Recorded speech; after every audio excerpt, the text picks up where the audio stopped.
I couldn't believe what I was seeing. Simone, my wife of 5 years, was topless, bouncing on the lap of one of the guys in the hot tub below. From the look on her face and the look on the guy's face, it was pretty clear to me they were actually having intimacy. What the heck? Angry, I pulled out my phone and took a short video. I thought about changing into my swim trunks, but changed my mind. I sat on a chair in the room and thought back. No wonder she didn't want me to come to this party with her. She had been working as a secretary for S&G Funds, a hedge fund company, for about a year or so, and she really seemed to be happy. Now I know why. Earlier that week, I saw a text come up on her phone, letting her know there would be a company Christmas party this weekend, and she was allowed to bring a +1. When I told her about it, she tried to dissuade me from going.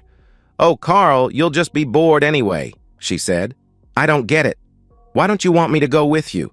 Are you ashamed to be seen in public with me or something?" "Of course not, silly. It's just that these are financial gurus. There's probably going to be a lot of boring talk about money and stuff, and you'd just get bored." Her company had a habit of holding these parties about once a month, and they had always been staff only. Most of the time, Simone was gone until late that night, or even sometimes late the next day. I never made a fuss about it, but now I had a better idea of what actually went on at these things. "I see. Well, maybe I'd like to spend the evening with you anyway. Have it your way. If you're going, you'd better get your tux cleaned, but trust me, you're probably not going to have a lot of fun." The day of the party, she suggested I bring a pair of swim trunks. Swim trunks? For a Christmas party? It's December, for crying out loud. And it's cold outside. "Swim trunks?" I asked her. "It's awful cold outside for swim trunks, don't you think?" "Nah, we usually end up in my boss's penthouse after the main party, and he has a real nice hot tub." "I see. So you do this often then?" "Yeah, pretty much every time." "Now promise me you'll be on your best behavior tonight, okay?" "I always am," I told her. This didn't sound too good. Why would she tell me this? "Why are you telling me this?" "Oh, it's just that these parties can get pretty wild sometimes. I don't want you to get upset with anything you might see. The guys there are quite friendly and can get pretty handsy, if you know what I mean." "Well, as long as everything passes the husband test, there shouldn't be any problem, right?" I asked in response.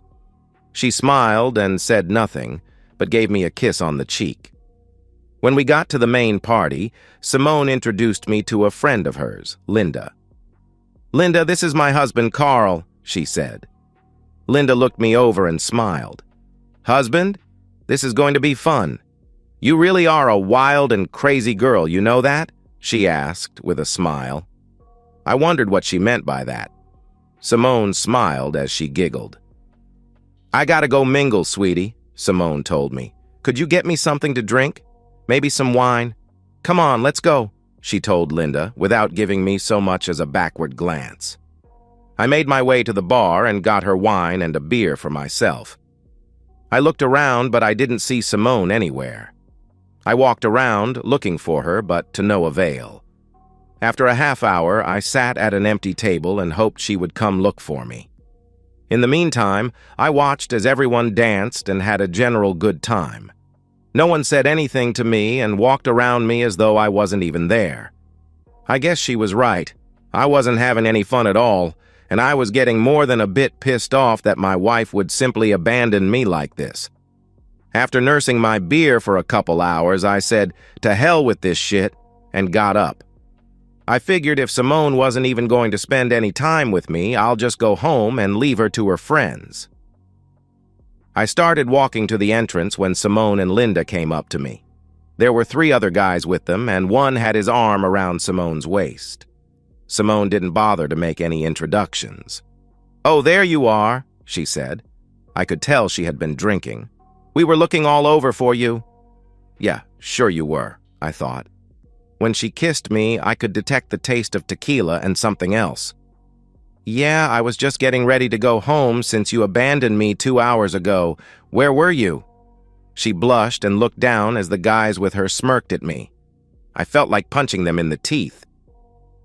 We were just having a few shots, Linda said. Simone looked at her funny. I wondered what the hell was going on here. Shots of what? I can taste tequila, but there's something else. Oh, nothing, Simone said. Hey, listen, we're all going over to Ben's place. He's got the hot tub warming up. Are you ready? I guess. Am I going to get to spend some time with you, or are you planning to abandon me again tonight? Oh, don't be silly. You'll see me later. I'll ride over with Linda and the guys if that's okay with you. Why not ride with me? I asked. One of the guys grabbed her by the hand and pulled her away. You can follow me, dude, he said in a tone of voice that pissed me off even more. Simone and Linda followed the guys, and I could hear them laughing as they left. I got my car and followed them. When we arrived, I saw that Simone had already changed into her bikini. What the hell was going on here? When we got there, Simone had already gone into the hot tub with the two guys, who I later learned were Ben and Dale, the two senior partners in the firm. Both of them struck me as little more than rich frat boys. Linda came over to me after they were outside. So, you think that maybe we can hook up later tonight? She asked. What makes you think I'm even inclined to do that? I'm married. Oh, I thought you guys had an open marriage or something. What makes you think that? I asked. Well, the way Simone carries on with all the other guys. I thought you were into being especially the way she kissed you earlier. What the hell makes you say that? What do you mean by the way she kissed me earlier? I asked. Well, she had already finished Ben and Dale. She still had their in her mouth when she kissed you. Did you enjoy that? I felt like throwing up. Her expression changed when she saw my reaction. Oh my God, you didn't know, did you? No. How long has she been doing this? Ever since she came on board the company, Linda said. Oh my God, I thought. That's been over a year now. All this time she's been there, and I had no clue. Is that what she was doing at the party? Intimating with those two guys? And a few others, Linda said. I'm sorry, I just assumed you knew. She really does love you, you know. Yeah, I'm feeling the love, I said. Look, why don't you go upstairs and change? Maybe she'll keep herself under control tonight since you're right here. Yeah, right, I said. I headed upstairs, and that's when I saw her being intimate with those two guys. As much as I loved her, there was no way I was going to tolerate this. I decided to confront her about this and went downstairs. Oh, there you are, Simone said as I got to the bottom of the stairs. Why aren't you in your bathing suit? Aren't you coming out to the hot tub with us? I grabbed her arm, pulled her into what looked like a study, and closed the door. What's the matter, Carl? She asked. What's the matter? Were you ever going to tell me about having an open marriage? What? She asked. That's what Linda told me, I said. I pulled out my phone and played the video of her being intimate with the two guys in the hot tub. What's this all about? Thought that maybe you'd just humiliate me even further after abandoning me at the party? Oh, come on, Carl. We were just having a little bit of fun. It doesn't mean that I love you any less. And yeah, I was being intimate with them as well. It doesn't mean anything. I couldn't believe what I was hearing. She admitted to having intimacy with them, and I was just supposed to go along with it. It means everything, I said. I pulled off my wedding ring and put it in her hand. Then I grabbed her left hand and pulled off her rings. Carl, what are you doing? She asked. You're a disgusting pig, and right now I hate your guts. Merry Christmas. I hope it was worth it to you. Don't bother coming home. I'll be seeing a lawyer about a divorce on Monday. You can't mean that, she cried. I love you. I don't want a divorce. I don't care what you want anymore. I know the truth. I know why you didn't want me to come with you. I won't be your Goodbye, Simone. I turned and left. One of the guys, I don't know which, called after me. Hey, brah, you leaving already? You know, that's one hot wife you got there. Glad you like her. She's all yours from now on. I left the penthouse, went downstairs to my car, and drove home. Simone began calling and texting me after I left, but I ignored her calls. When I got home, I deleted her messages and blocked her number. I changed out of my tux, grabbed some trash bags, and began tossing her clothes and things into them. I put them into her car and pulled it out of the garage. I removed the garage door opener and changed the code so she couldn't get back inside. By then, it was about 2:30 a.m., and I was dead tired. I fell on the bed and instantly went to sleep. I woke up the next morning to the sound of our house phone ringing. I picked it up without thinking. "Yeah," I said when I answered. "Carl, it's me," Simone said. "Please come get me." "Heck you, you're not my problem anymore." "Carl, please, we have to talk," she begged. "No, we don't. If you have anything to say, you can say it through my lawyer. You do need to come get your car out of my parking space. I've already packed all your shit in it," I told her before hanging up. She called right back, but I unplugged the house phone. I had no desire to ever see her face or hear her voice again. I fell back on the bed and went to sleep, plugging the phone back in when I got up. That afternoon, after I finally woke up enough to be coherent, I looked and saw that her car was gone. Good. Maybe she finally got the message. I started looking online for a divorce lawyer and read all I could find about the divorce laws in our state. This was a community property state, but we didn't own any real estate, so that wouldn't be an issue. We had no children, so there would be no child support. She made as much, if not a little more than me, so I didn't think there would be any alimony. I also found that while most divorces in this state were no fault, there was a provision to file on the basis of adultery, cruelty, or abuse. That would make the divorce more costly and take more time to resolve, but I didn't care about that. After looking, I noted the number for one Jenny Hawkins, attorney at law, and decided to give her a call on Monday. As I was making my notes, my cell phone rang. I looked but didn't recognize the number. I figured Simone could have been using someone else's phone to call me. But it could have been anyone, so I decided to answer it. "Carl?" asked a female voice. "This is he," I said. "Carl, this is Linda. I just wanted to let you know Simone is staying with me for a few days. Are you really going for a divorce?" "Yes, I am," I said.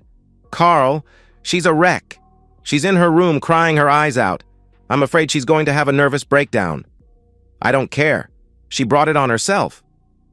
"Don't you have any feelings for her at all?" Linda asked. "Yeah. Right now they can be described as hatred and disgust. She's been f***ing around on me for a year or more, and she had the audacity to humiliate me in public. We're through." "But she loves you," Linda said. "So she claims." "Tell me, what did she do after I left? How long did you two stay at the penthouse? Did she intimate Ben and Dale again?" "She was upset," Linda said. "We all were." "You're not answering my questions," I said. "Okay, yeah, we all hooked up last night after you left, but only to help Simone feel better. You could have had a good time as well if you'd only stayed." "Where the heck do people like you come from?" I asked, incredulous. "I gotta go, Linda. Goodbye." I ended the call, and that's when I noticed 2 text messages from numbers I didn't recognize. The messages came in early this morning after I had gone to bed. I pulled them up and noticed that videos were attached to them. "Missed one hell of a party, bro," one message read. I played the video and saw Simone getting made airtight by 3 of the men at the penthouse. I recognized Ben and Dale, but didn't recognize the other. Linda stood next to them, naked. The man I didn't recognize looked into the camera and spoke. "That's quite a wife you have there, brah," he said with a shit-eating grin. "Too bad you weren't here. You could have had a great time." They all laughed as he said that. Even Simone laughed. Yeah, I thought. So much for loving me. The second video was similar, but it ended with Ben smearing his on my wedding ring while Simone held it in her open hand. She looked at the camera with a smirk and licked it off my ring. My resentment for her only intensified. I transferred the videos to my PC and made a copy for the lawyer. I thought about sending the videos to all of her friends and her family, but decided against it, at least for now. The info I got from Jenny's website indicated that I needed to be very careful about how I reacted to her actions. Any negative reaction on my part could easily undo my case, her site warned. Okay, so I decided to hold off for the time being. I didn't hear anything from Simone or Linda the rest of that day or the next, which was a good thing as far as I was concerned. I spent the rest of the weekend exorcising Simone's presence from the apartment. On Monday, I called my boss, explained the situation, and took a few days off for vacation. I knew I would be basically worthless, and my boss understood. He had gone through a divorce from a cheating wife, so he understood how I felt. I called Jenny's office and arranged for an appointment that afternoon. On the way to my appointment, I stopped at the bank and did everything I could to separate her from our joint account. I paid off her joint credit card, then canceled it. I took out half of everything and opened a new account in my name only. Jenny explained the divorce laws in our state and asked if I wanted to pursue an alienation of affection lawsuit against her bosses. She explained that it might not go very far, but there was always a chance, given the evidence I had. I told her to do what she thought best. "Where would like them served?" she asked me. "At their office," I said. I wanted them to experience a bit of the same public humiliation they had heaped on me this past year. She nodded her head and made notes. When we finished, I paid a retainer and then headed home. On the way, I got a call from Linda. "Hello," I said when I answered. "Carl, would you be willing to meet with Simone and me someplace this afternoon?" she asked. "Not really. I just finished seeing my attorney and she suggested I stay away from her. If she has something to say, she can do it through my lawyer. Would you like her contact information?" "Hold on," she said. I could tell she had placed one hand over the phone, and I could hear her talking to someone, but the voices were muffled. A few moments later, she came back on. "I guess that'll have to do," she said quietly. After I gave her Jenny's contact information, she tried to lobby for Simone one last time. "She really does love you, Carl, and she's willing to make this up to you. Can't you please find it in your heart to forgive her?" Well, she has a damn funny way of showing her love. And how exactly will she make this up to me? Can she herself? Can she turn the clock back a year? I don't think so. The answer is no. I will never forgive her for what she did. Okay, if that's the way you want it. I'll pass that on to her, but you know you're going to have to talk to her sometime. Not if I can help it. What's done is done. Tell her she can expect to be served with papers soon. I ended the call and drove the rest of the way home, stopping only to pick up a 12-pack of beer and a couple of packs of cigarettes. I had stopped smoking when we first got married, but I felt that I needed to do something to keep from punching holes in the walls. Shortly after I got home, the house phone rang. I answered, wondering who was calling now. "Hello," I said. "Mr. Jacobs, this is Ben Carlson, your wife's employer," the young male voice said.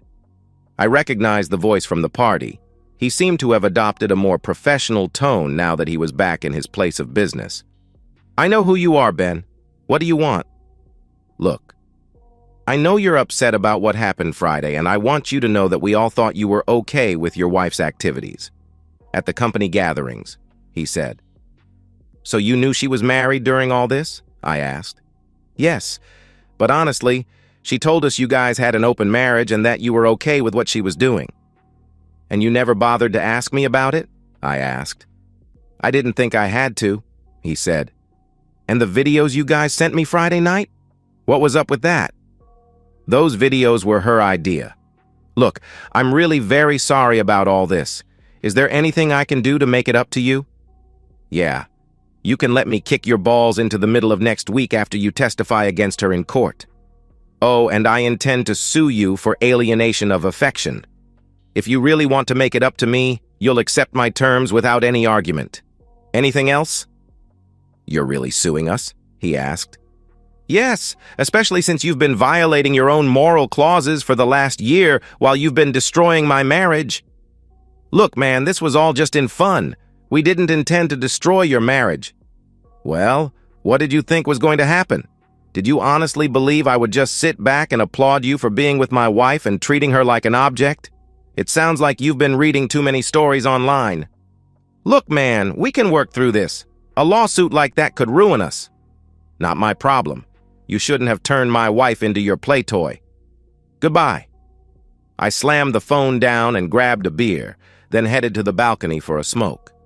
I didn't hear anything from the cheaters until Wednesday, when they were served at Simone's office. I don't believe you actually did it, Linda said. You didn't even give her a chance to explain. Do you have any idea how humiliated she is right now? I really don't give a blip. She didn't care about humiliating me with her cheating, so I simply don't give a blip. Goodbye, Linda. Don't call here again, I added, slamming the phone down. God, that felt so good. A few moments later, I got another call. I recognized the number as coming from Ben's office. What? I yelled as I answered. You coward, he hissed. I'm going to get you. How dare you sue me? Simone wanted to be with all of us, you fool. Maybe you should have treated her better. Go ahead, jerk, I said. How dare you mess up my life? Now I'm going to ruin yours. I slammed the phone down and called Jenny to tell her about Ben's threat. Good, she said. I'll file for a temporary restraining order against Simone as well as her cohorts today. I'll make sure you get a copy of the order. Remember what I said. Don't do anything stupid. What if he comes after me? I asked. Make sure that you have witnesses and don't instigate anything, she said. I understood what she meant. Later that afternoon, there was a knock on the door. True to her word, Jenny had filed the TRO and a courier had just delivered my copy. I decided to hedge my bets somewhat and purchased a small motion-activated camera to cover my front room. I also had a nice Louisville Slugger close to the front door just in case. I figured if Ben or his accomplices intended to make good on their threats, I needed to have something for evidence, and I needed some means of protection. Things remained relatively peaceful for the rest of the week. Thankfully, I didn't hear anything from Linda, Simone, or her boyfriends. Until Saturday night, that is. I was sitting on my balcony nursing a beer and a cigarette when I heard my doorbell. That was followed up by pounding on the door. I ground out my cigarette and went into the front room and looked out the peephole in the door. Sure enough, it was Ben, and I could make out someone with him. The pounding continued. Open up, Jacobs, I can hear you in there. Open up so I can kick your back. You're violating a restraining order. I'm calling the cops right now, Ben, I said as I dialed 911 on my phone. You wouldn't dare. Open up now, goddammit, he yelled. Take your medicine like a man, you little wimp. When the 911 operator came on, I told them what was happening at my door. We've gotten a couple of calls for that area and have already dispatched a couple of cruisers to your location. In the meantime, do not open the door until officers arrive. Thank you, I said before ending the call. The pounding continued and I began to wonder if he was going to break the door down. I clutched the bat tighter and waited. God damn it, open up before I break this door down, he yelled as he pounded on the door. I heard a commotion and looked through the peephole. I saw two very large police officers putting cuffs on Ben and the other man with him. One of the officers knocked on my door. Police, the officer said. I opened the door to see the two men in cuffs. Ben looked at me as the officer led him back to his cruiser. I'm not finished with you, wimp. I'm going to come back and kick your back. I looked back at the officer. Do you know this man? He asked. I nodded my head and showed him the copy of my TRO. He read it over and spoke on his radio before addressing me again. We'll be taking them downtown. They'll be spending the night with us. Can you tell me what this is all about? He took copious notes as I told him my story.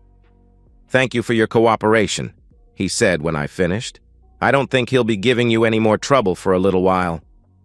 I closed the door and locked it before heading back out to my balcony with a fresh beer. The next day, the news of Ben's arrest hit the papers. Hedge fund CEO arrested, the headline read. The short story below didn't go into a lot of detail, but something told me this was just the beginning of his downfall. Over the next few days, more articles came out saying that a number of S&G's clients were leaving the company. It seems their clients felt they couldn't trust a company that ruined their employees' marriages. Naturally, this had an impact on the company's bottom line. Good, I thought. I went back to work the following Monday. It was difficult, but I managed to get some work done. I never heard from anyone for about 3 weeks. Then I got a call from Jenny. "Good morning, Carl. How are you holding up?"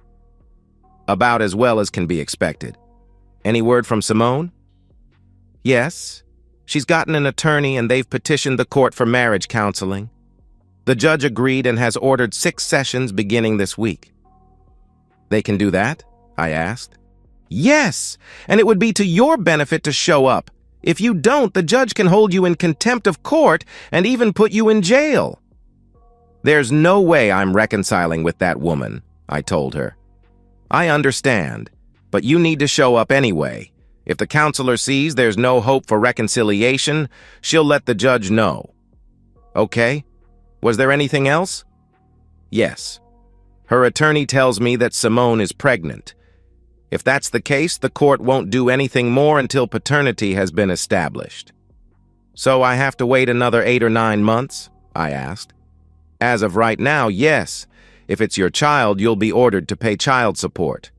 On a positive note, however, the judge has agreed to a legal separation, at least until she gives birth. "Wonderful," I said. Jenny gave me the address for the counselor and wished me luck. I wrote down the information and put it on my calendar. I decided that I would make it clear in no uncertain terms there was no way I would ever reconcile with the cheating. When I got to the counselor's office, I was ushered right in. A somewhat older woman looked at me over her glasses. Simone sat across from her in a love seat looking somewhat forlorn. I had a very bad feeling about this. The counselor introduced herself as Dr. Abigail Farnsworth and indicated I should sit next to the wife on the love seat. I chose instead to sit in a smaller wooden chair placed at a 45-degree angle to the love seat. "Good to see you could make it, Mr. Jacobs," she said. "I understand I have no choice," I said, crossing my arms in front of my chest. "True still. I'm glad to see you here." She turned to Simone. "Tell me, Mrs. Jacobs, what do you hope to get from these sessions?" "I want to get back together with my husband. We're going to have a baby and I want to be a family again." I snorted in derision as she said that. Abigail looked at me.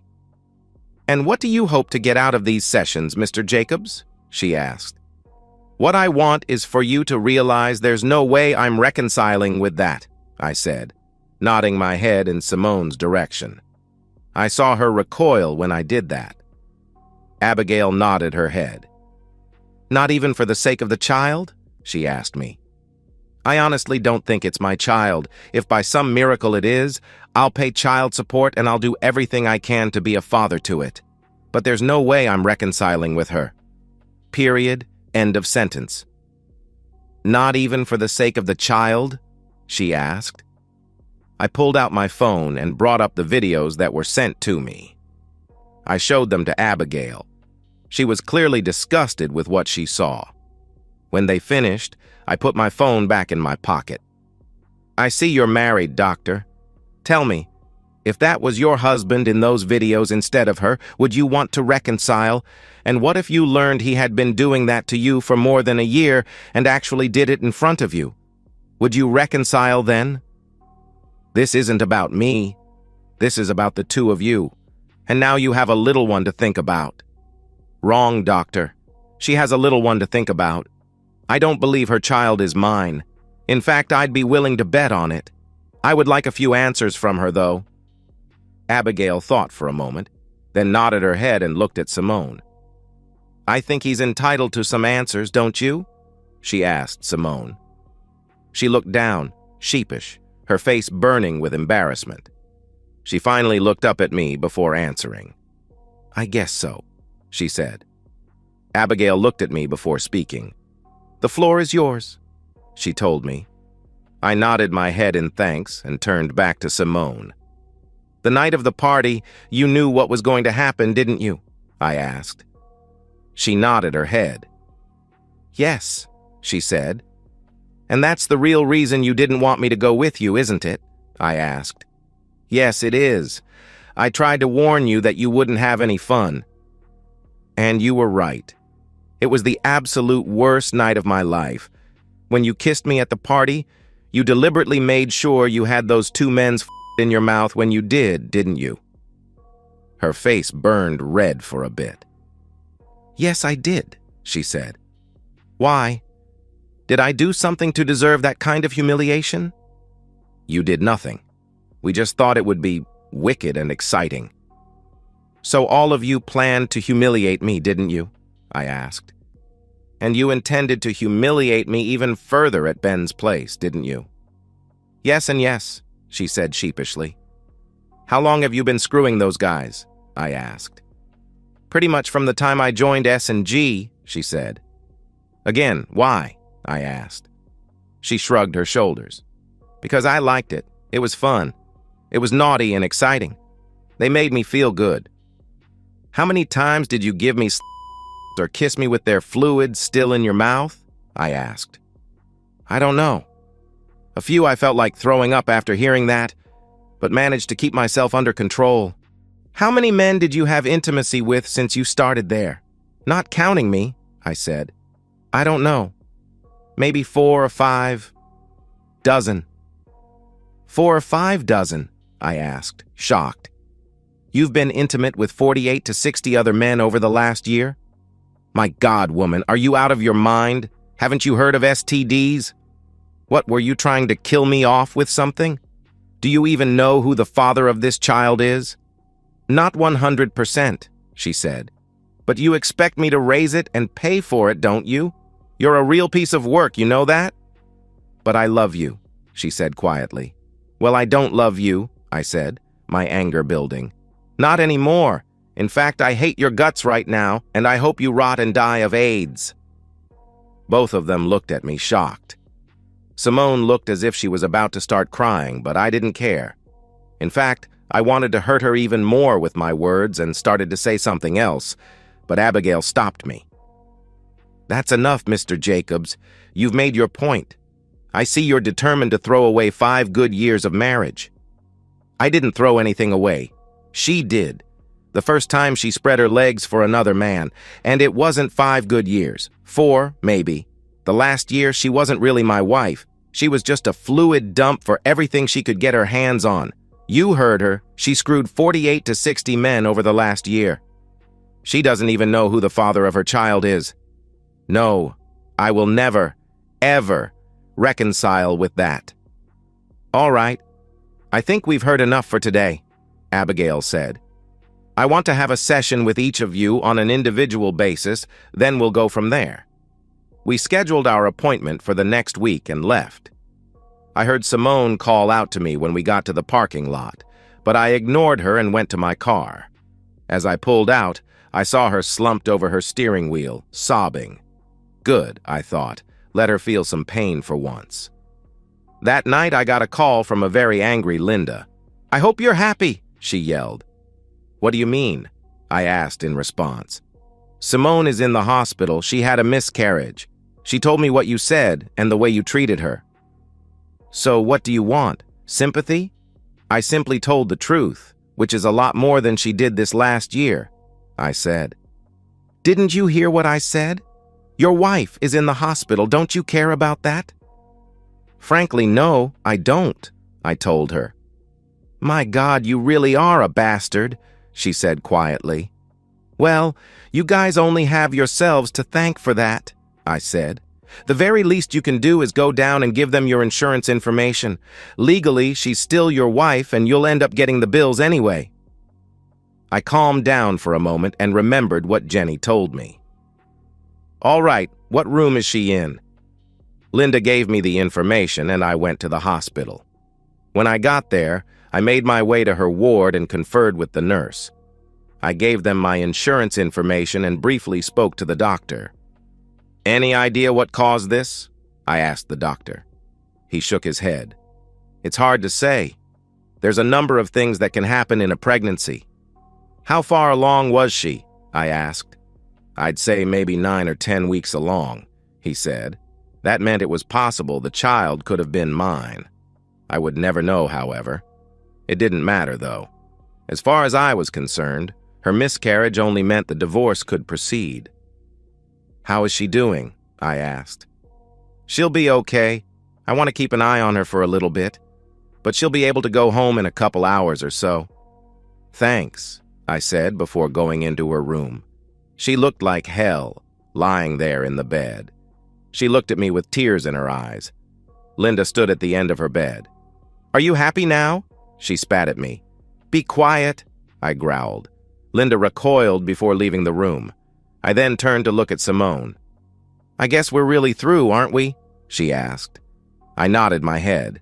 Yeah, we are, I said. Do you really hate me as much as you said earlier today? She asked. Right this second, no, but there's no way I'm taking you back. You've proven that I could never trust you out of my sight. Every time you went to the store, I'd sit at home wondering if you were being intimate with the clerks at the checkout stand. Besides, I simply can't get past your blatant disrespect. I don't get it. I treated you like a queen all those years. Did I do something to make you turn your back on me all of a sudden? No, she said. You were the best husband and lover a girl could want. Obviously not, or you would have told those clowns to bug off. It wasn't you, it was me. They brought out the bad woman in me and told me that every guy wants to see his wife get taken by other men. I guess I just bought into their bullshit. I saw the other girls doing it and thought, why should I miss out on all the fun? And that's all it was, just fun. Yeah, I said. It's all fun and games until the spouse finds out. I waited a few moments before continuing. Look, the divorce is going to happen, no matter what you do. All you're doing is wasting your time and money. End this charade and move on, okay? We're done. I'm never taking you back. All right, she said quietly, tears falling down her face. I'll tell my lawyer tomorrow. And don't ask if we can be friends, I said. I don't see that happening. The tears kept falling down her face. I'm really sorry, she said quietly. I looked at her for a few moments. Yeah, I said as I began to leave her room. Goodbye, Simone. I could hear her cry as I walked away. Tough shit, I thought. Good riddance. A few days later, I got a call from Jenny. True to her word, Simone dropped all of her objections to the divorce. Abigail wrote a report that said reconciliation was impossible. She included a suggestion that I go through anger management, however. The judge agreed and made the same recommendation, although she fell short of making it an order. Jenny managed to get settlements from S&G funds as well as Ben and Dale about a month later. She handed me the largest check I had ever seen in my life. That's minus my take, of course, she said. Of course, I responded. I deposited the check and went on with my life such as it was. S&G, or Sodom and Gomorrah, as I tended to think of it, closed its doors about 6 months later. It seems that its customers felt they couldn't trust the company with their money. Wonder why, I asked myself. I never heard from Ben and Dale after that day at the apartment.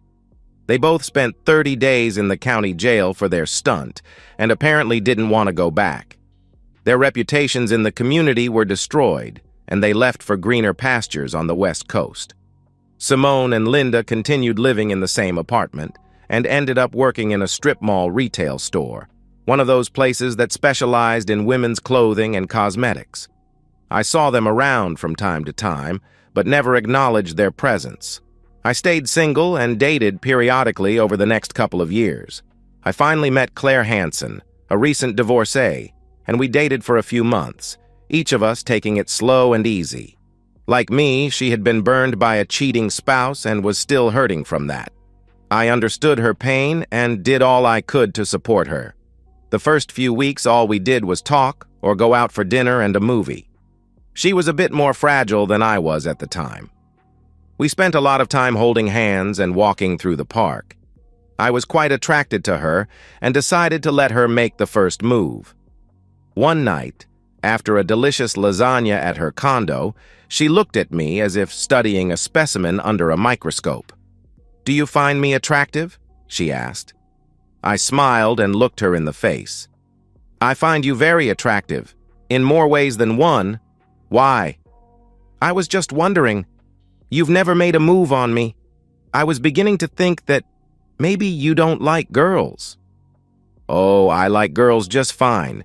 It's just once burned, twice shy, I guess." "I can understand that.